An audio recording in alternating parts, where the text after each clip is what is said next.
आज हम लोग बात करने वाले हैं बीए पार्ट 1 हिस्ट्री ऑनर्स का। ये पेपर 2 है और ये पेपर 2 का ये चैप्टर 3 हम लोग बहुत अच्छे से कंप्लीट कर लिया। अगर आपने नहीं देखा है तो उसका लिंक इसी वीडियो के नीचे डिस्क्रिप्शन में दिया गया, वहाँ से देख सकते हैं, या इसी चैनल पर प्ले लिस्ट बना हुआ होगा, वहाँ से भी देख सकते हैं। हम लोग भौगोलिक खोज के बारे में पढ़ रहे थे, बहुत विस्तार से पढ़ लिए थे भौगोलिक खोज के बारे में। कौन से नाविक ने कौन से देश का खोज किया, कैसे क्या हुआ, मतलब पूरा विस्तार से हम लोगों ने समझ लिया था।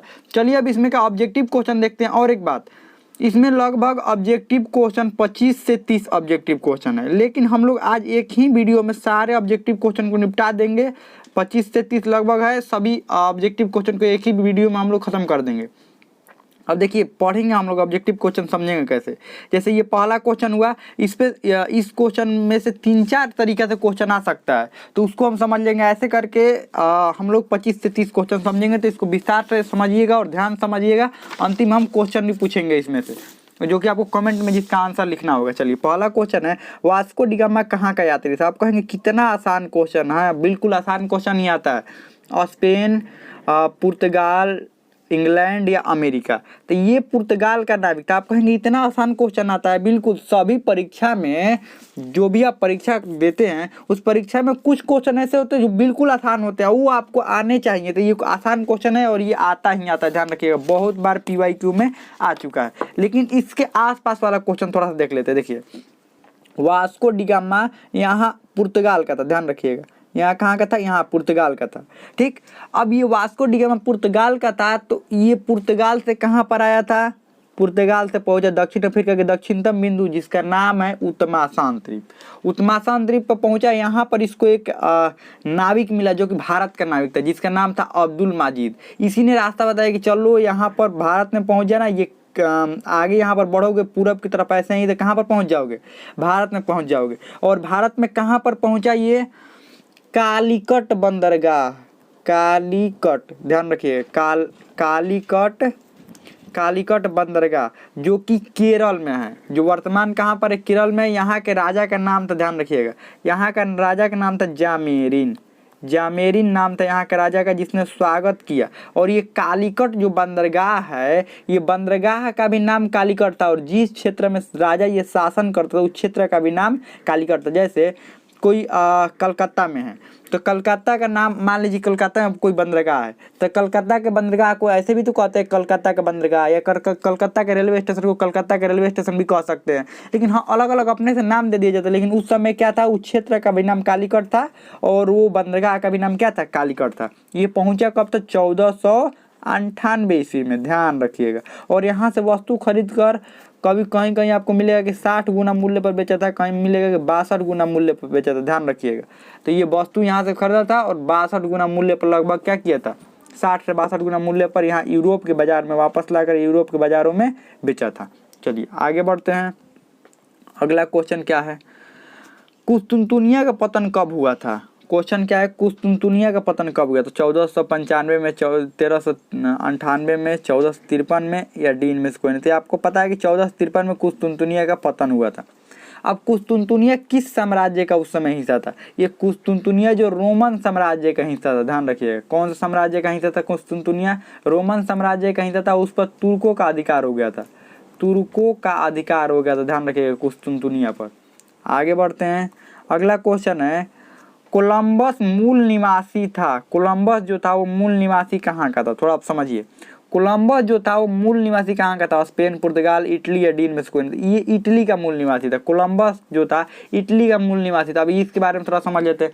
1492 में इसने अमेरिका का खोज किया, 1492 में अमेरिका का, और वहाँ पहुँचते ही लोगों को रेड इंडियन इसी ने कहा था, रेड इंडियन का। और ये गया किसके सहायता से था? ये जब वो पहुंचा वहां पर अमेरिका, तो अमेरिका पहुंचने के लिए कुछ पैसा चाहिए होगा, नाव चाहिए, मतलब धन चाहिए होगा नाव बनाने के लिए या और भी इसके खर्च के लिए। तो किसने दिया था? ये स्पेन के जो राजा थे, स्पेन के राजा और स्पेन की जो रानी थी इसाबेला, स्पेन की रानी जो थी इसाबेला, और फर्डिनेंड द्वितीय द्वारा, और वहाँ की महारानी कौन थी? इसाबेला, मतलब इन्हीं की पत्नी थी। फर्डिनेंड द्वितीय की पत्नी कौन थी? इसाबेला। इन दोनों की सहायता से ये कौन पहुंचा था? कोलंबस पहुंचा था अमेरिका, ध्यान रखिएगा, अमेरिका। ये था खुद कहाँ का? इटली का था। आगे बढ़ते हैं। अगला क्वेश्चन क्या है? अगला क्वेश्चन है कुबलाई खां कहाँ का निवासी था? चीन, भारत, स्पेन या डी इनमें से कोई नहीं था। ये चीन का निवासी था।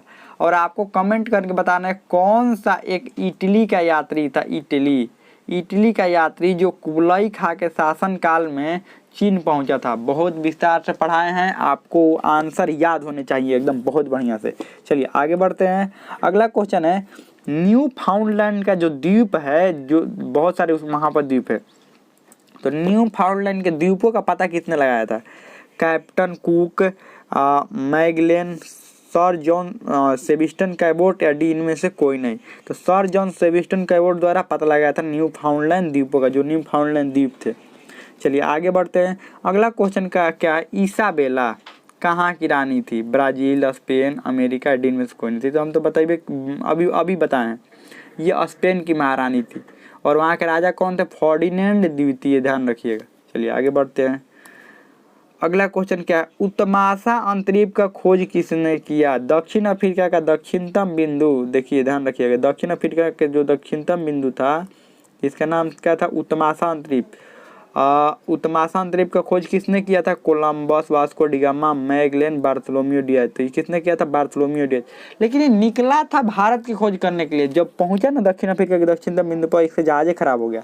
और एक बात, आंधी आ गया था। आंधी के कारण, जब समुद्र में आंधी आता है उसको सुनामी बोलते हैं, तो सुनामी आ गया था। तो सुनामी के कारण इसका क्या हुआ? जहाज खराब हो गया और आगे का रास्ता मतलब साफ दिखाई नहीं पड़ रहा था, जिसके कारण इनको क्या हुआ? वापस लौटना पड़ गया। तो इसने क्या किया? सिर्फ दक्षिण अफ्रीका के दक्षिणतम बिंदु का ही खोज कर पाया। चलिए आगे बढ़ते हैं। अगला क्वेश्चन है विश्व का भ्रमण समुद्री मार्ग द्वारा सर्वप्रथम किसने किया? विश्व का भ्रमण यानी विश्व का चक्कर किसने लगाया था सर्वप्रथम? Captain cook, Vasco da Gama, Magellan या डी बार्थोलोम्यू डियाज। तो मैगलेन द्वारा विश्व का सर्वप्रथम भ्रमण किया गया, मतलब पूरे विश्व का चक्कर लगाया गया समुद्री रास्ता द्वारा। ये नहीं कि विश्व का हर देश में गए। मान लो ये दक्षिण अफ्रीका हो गया, दक्षिण अफ्रीका के बहुत सारे देश है, तो ये जाकर दक्षिण अफ्रीका सभी देशों में घूम रहा है। नहीं, दक्षिण अफ्रीका के एगो यहाँ पर बंदरगाह हुआ ना, इस बंदरगाह से बस आगे, फिर ऐसा आगे, ऐसे करके विश्व का चक्कर लगाया था। तो पूरी जिंदगी बीत जाएगा विश्व का चक्कर लगाने, विश्व का चक्कर भी नहीं लग पाएगा। चलिए आगे बढ़ते हैं। अगला क्वेश्चन है कि धर्म युद्ध हुआ था किसके बीच में? ईसाई और तुर्क के बीच में, हिंदू और ईसाई के बीच में, हिंदू और मुस्लिम के बीच में, डी इनमें से कोई नहीं। तो ईसाई और तुर्क के बीच में हुआ था, ध्यान रखिएगा। चलिए आगे बढ़ते हैं। अगला क्वेश्चन है कुक ने किस देश का खोज किया? कैप्टन कुक ने किस देश का खोज किया? इंग्लैंड, ऑस्ट्रेलिया, अमेरिका या डी इनमें से कोई नहीं। तो इनमें से कोई नहीं। कैप्टन कुक ने खोज किया था न्यूजीलैंड का, ध्यान रखिएगा, न्यूजीलैंड का खोज किया था।